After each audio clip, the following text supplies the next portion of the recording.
Assalamualaikum warahmatullahi wabarakatuh. Saya Vivin Aryas Tantia Wahyu Azhari dari NIM 2120664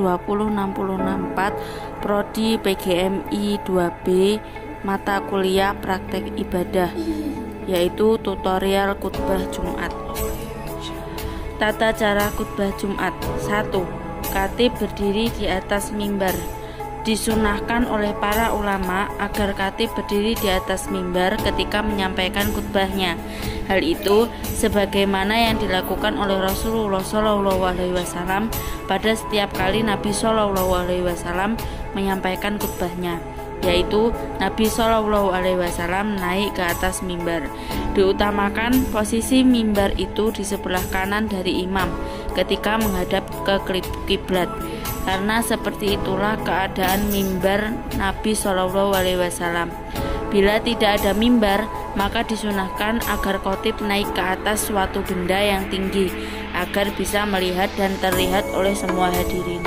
2. Menghadapkan wajah kepada jamaah. Disunahkan bagi khatib untuk menghadap wajah kepada hadirin yang ikut sholat Jumat dan tidak menundukkan wajahnya. Hal itu sesuai dengan hadis berikut dari Adi bin Thabit dari ayahnya bahwa Nabi SAW bila berdiri di atas mimbar, beliau menghadapkan wajahnya kepada wajah para sahabatnya. Hadis riwayat Ibnu Majah. Sebaliknya, disunahkan juga bagi hadirin untuk menghadapkan wajah pada khatib dan tidak menundukkan wajahnya, apalagi menutup mata bahkan tidur. 3. Mengawali dengan salam.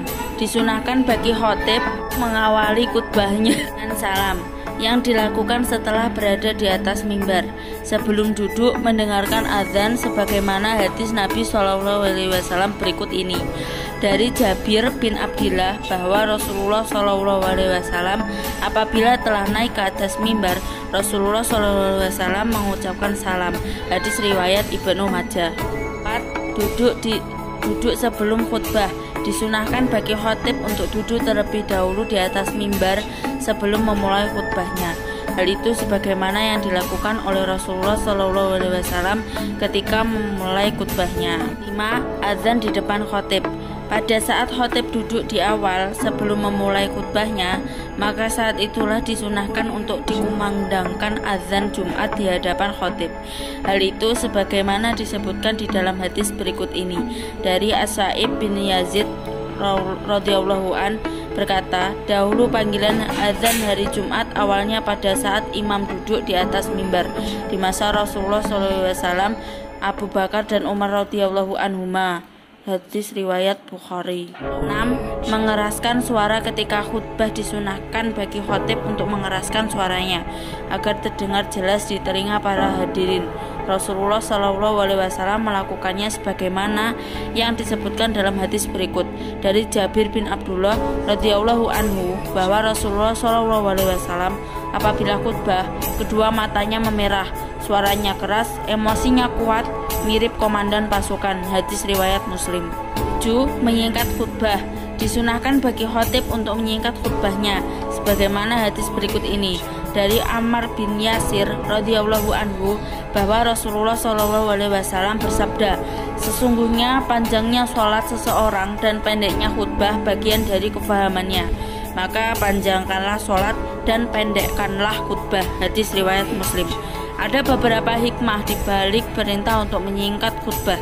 Di antara hikmahnya adalah agar orang-orang yang punya hajat bisa dengan segera melaksanakannya, tidak terhambat kewajiban mendengarkan khutbah berlama-lama, agar tidak membosankan, karena nasihat yang terlalu panjang dan bertele-tele akan membosankan sehingga malah kurang mengena kepada jamaah, agar hadirin tidak sempat mengantuk ataupun tertidur ketika mendengarkan khutbah karena khutbahnya terlalu panjang.